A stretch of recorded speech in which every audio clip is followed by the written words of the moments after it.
की जेल में उनको फांसी के फंदे पर ले जाया जा रहा था। उनसे पूछा गया आपकी कोई अंतिम इच्छा, तो उन्होंने कहा कुछ आरजू नहीं है, बस आरजू है इतनी, रख दे जरा से कोई खाके वतन कफन पे। यह है मुसलमानों का इतिहास, पढ़ लेना। लेकिन आपको तो दाढ़ी से आपत्ति हो जाती है, टोपी से आपत्ति हो जाती है। अच्छा हुआ आप 1857 में नहीं थे, वरना दाढ़ी रखाकर जिन उलेमाओं ने अंग्रेजों के खिलाफ लड़ते हुए अपने सर कटवाए, उनके बलिदान को आप शर्मिंदा कर दो। बहादुर शाह जफर के इतिहास को पढ़ लेना।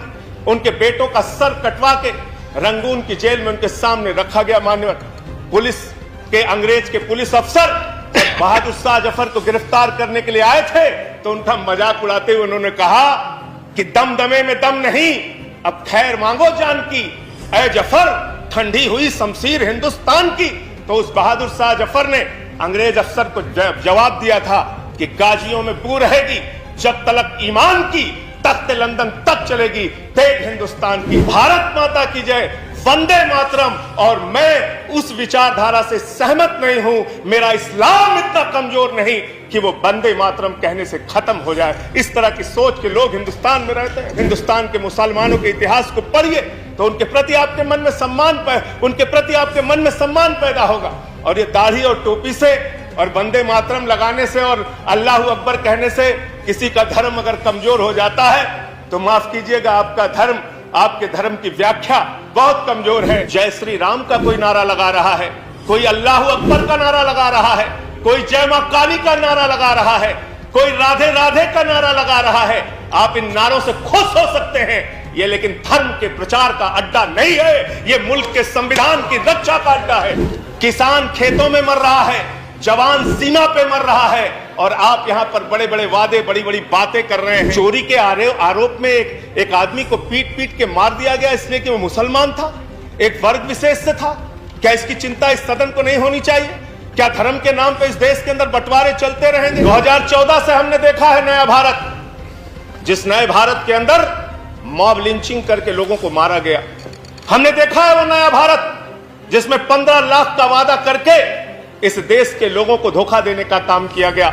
हमने देखा है वो नया भारत जिसमें 2 करोड़ नौजवानों को हर साल नौकरी देने की बात कह के 84% रोजगार घटा है। और हिंदुस्तान की आजादी के बाद पहली बार ऐसा हुआ कि 45 वर्षों में बेरोजगारी का स्तर सबसे ज्यादा अगर बढ़ा है तो इस कार्यकाल में बढ़ा है। हमने देखा है नया भारत मानो।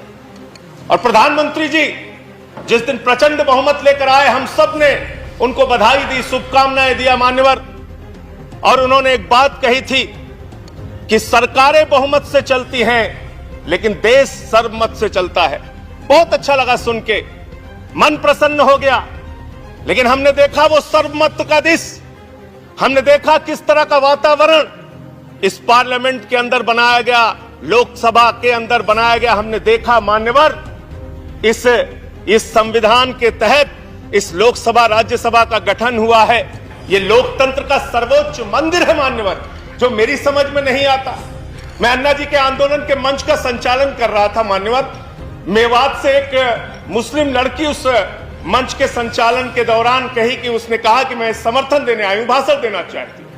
भाषण जब उसने समाप्त किया उस मुस्लिम लड़की ने, तो उसने कहा भारत माता की जय, भारत माता की जय, वंदे मातरम। और मैं उस विचारधारा से सहमत नहीं हूं, मेरा इस्लाम इतना कमजोर नहीं कि वो वंदे मातरम कहने से खत्म हो जाए। इस तरह की सोच के लोग हिंदुस्तान में रहते हैं।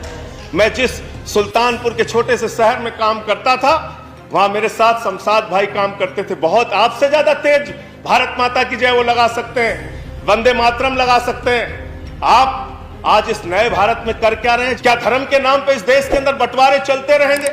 ये विविधता में एकता वाला देश है, यहाँ पे सभी धर्म, सभी जाति, सभी वर्ग के लोगों को सम्मान से रहने का हक है।